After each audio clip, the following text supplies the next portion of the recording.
It was a not very good week, to say the least, for TSM, and I've had some time to kind of digest it, look a couple things over, and I think there are some things that we can learn from it. So let's talk some TSM.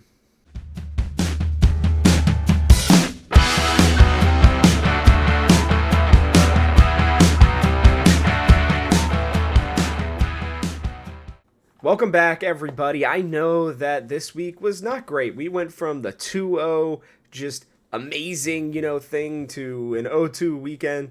I am not going to be able to, well, I didn't think of anything to do for 4-0 because, well, after Thursday's game, it just wasn't going to happen. And I want to talk a little bit about what I saw. I'm going to do something a little different this week. I'm going to be using kind of I don't know, the box score, if you want to call it that, if you're a big sports fan. And, I want to go through a couple of champion picks as well. And I think there are crucial things that we can learn about our team and kind of what we need to do, I think, in order to be successful. And so, I'm going to start here with the Evil Geniuses game where, we were pretty close. Neo and Chime dying early, obviously. Well, I think it was just Neo specifically dying early was bad. Obviously, they cheesed the hell out of us, if we're being honest. But I think regardless, I had problems with the draft. While I think that Galio is a great pick, I haven't talked about it in a very long time. But the season 1, I think maybe even part of season 2 meme was, me consistently talking about Galio and how I thought Galio was a really good pick into a lot of things. And I do think that Galio is a good pick into a lot of things. But I think the theme of this weekend was that we were trying to give Solo a chance to carry more. And we learned that I just don't think that that's the best move for TSM.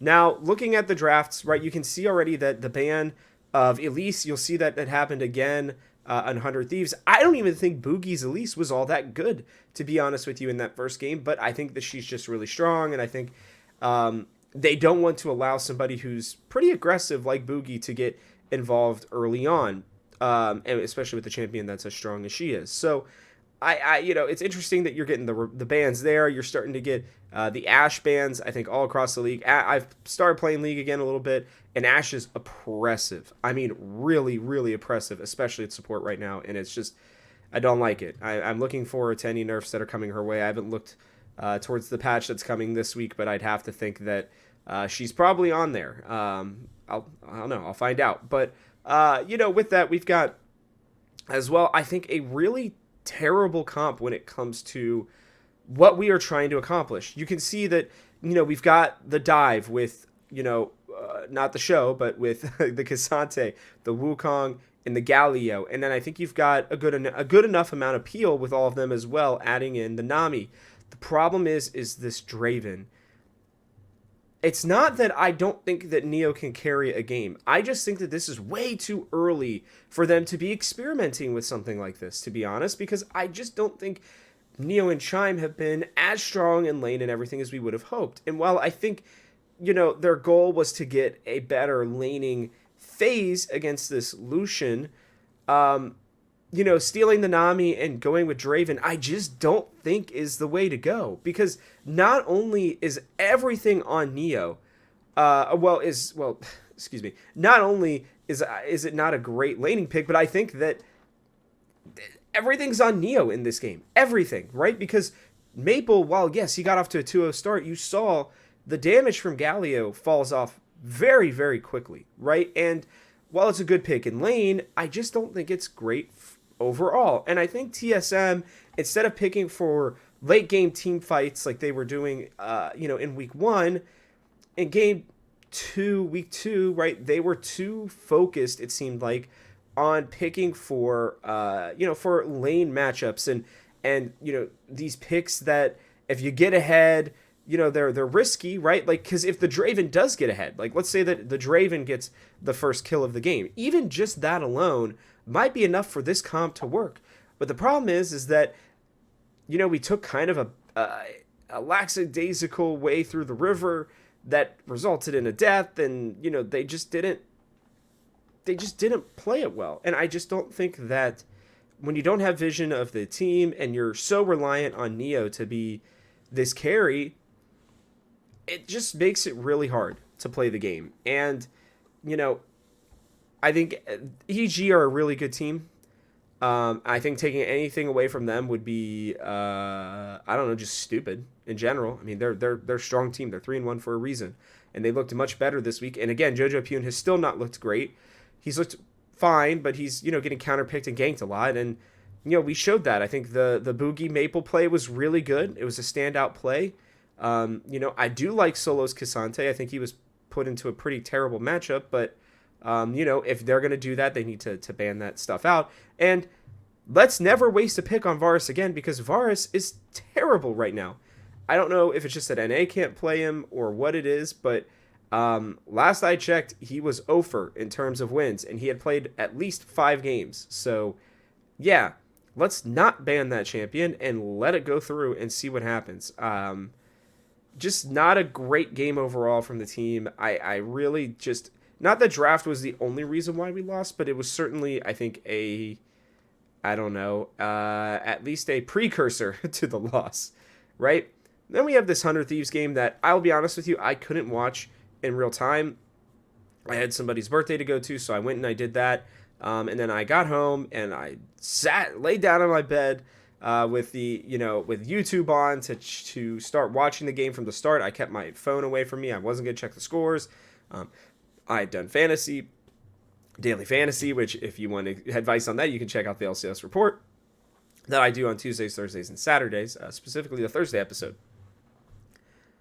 But I wasn't going to check it because I wanted to see, okay, how do we do against 100 Thieves? This was my pick for a win, and it ended up being our worst game of the year. And I think for a lot of reasons, to be honest with you. I think, first off, it's great that we got the Azir. I think the Azir is a great pick, and I think you're taking away from Bjergsen. I don't know if Maple has really played against Zillion, at least Bjergsen's Zillion, before, but he got a taste of it. I'm pretty sure he had it because he's only played against him, I think, 4 times in the LCS at least, right? Last year, and then, I couldn't go back and check, I didn't have time, I should say, to go back and check all the different worlds that they were in, together, but, Bjergsen Zillion is kind of a cheat code, and when he feels like it's the right matchup, he's going to do it. I will say that 100 Thieves, I think, should be a little concerned about this because, to be honest with you, we all knew he wanted to play Azir, and if his response is that he's just going to play Zillion already, then it might start getting target banned. I don't know. The meta's a little weird, so there might not be that opportunity. But, regardless, we got the Lucianami, great. Right, we got the Maokai, great. We got the Azir, great. Like, those are all good picks. But then we let Doublelift get the one champion that he has shown a proclivity to be comfortable with for this year. And I just don't understand it, guys. Like, he has been very average at best. In the one other game that he had, Zeri is clearly the thing that he is most comfortable on, and he has almost solo carried games being on her. And so, like, we're not even banning Yuumi, and they're still doing well on this Zeri. So, listen, if we're not going to pick it, fine. I don't care. But, like, if somebody's really good on it and has been truly just carrying games on it, then you can't give that. And then also, listen, Solo is a very average at best Gangplank player, okay? At least statistically. And from what I saw in this game, it was pretty okay at best, right? Like, I don't think he used his ult correctly. Now, I don't think this whole game is his fault or anything, because, Boogie was going around dying left and right trying to make these ganks and looked pretty out of sorts on this Maokai as well, which is supposed to be a pretty strong pick right now, and I just don't think he was using his saplings correctly from what I saw of the game. Now, I didn't go through all of it, but from what I saw of the early game, I should say, by the time we were already down by, an infinitesimal amount. But I just think that we played right into their hand. Like, giving the Zeri over, I think, was a huge mistake. I think, again, we're playing for early game with the Lucian Nami, which laning has not been all that strong yet for Neo and Chime. I think it will get there, but that felt like a mistake. And then you're giving Solo 2 games in a row where he's not necessarily playing weak side. Like, yes, Gangplank is weak side. He does scale, but the rest of the team, like I don't know, plays just weren't made, and you gave Doublelift his best pick. I don't think Solo was gonna have time to scale, to be honest with you, with the rest of this draft for 100 Thieves. Now I will say, again, to their credit, similar like I gave to EG, I think 100 Thieves are a pretty good team, and I think Doublelift, or excuse me, Bjergsen specifically. I mean, guys, he's a cheat code with that ultimate. He allows his team to go in and die and do really stupid things because he's able to position himself well and time his ultimate to basically to perfection. So, it's unfortunate. O2 is not great, but I'll get back to that here in a second. I want to just look real quickly here. Right? Yes, Gangplank is one of his top 5 most played, but 11 and 13. He's dying more than he is getting kills, which is somewhat typical, but not really for Gangplank. You don't want to be dying pretty much like at all, right?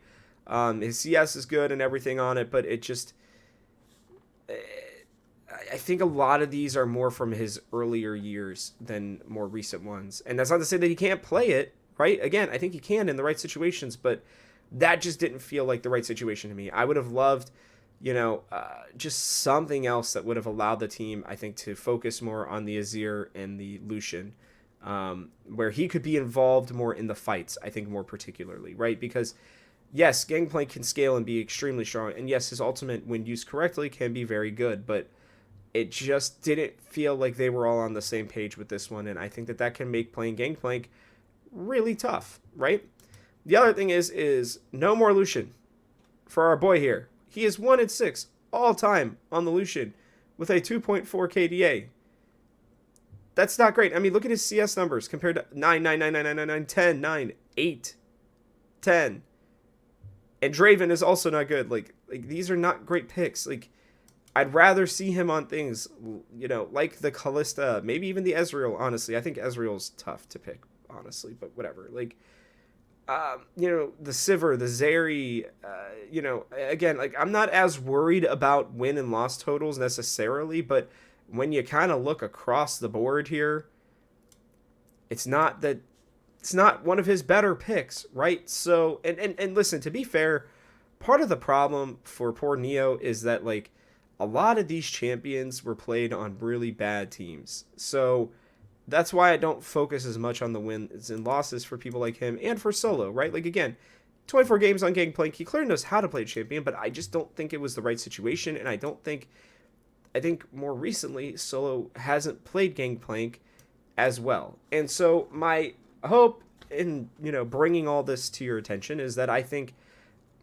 the team can learn from this. I think if they get back to a different sort of strategy and make sure that you're not giving teams the one pick that they want. Like, yes, Azir is an important pick for Bjergsen, but let me tell you, Doublelift right now doesn't look like he can play anything else at that high of a level as he is with the Zeri. He can obviously play all these other champions, but the Zeri is like take him off that pick and see what he does, right? That's what I want to see out of them. So I know that, I know that Lucian's a good pick for him too, and I know that those are kind of like the main, picks that are being, flipped around here right now, but I would rather just see him on something else and just allow him to prove to you that he can carry this whole team with a different champion. And so we'll have to see. I'm still confident in this team. I think that they are going to learn a lot from this. I think if there is any TSM team in years that is truly going to take the 2-0 in a way of how can we learn about it from what we saw on TSM Legends, I think that that's it. So, I don't know. Let me know what you guys think in the comment section and below. And with that, I'll see y'all on the next one.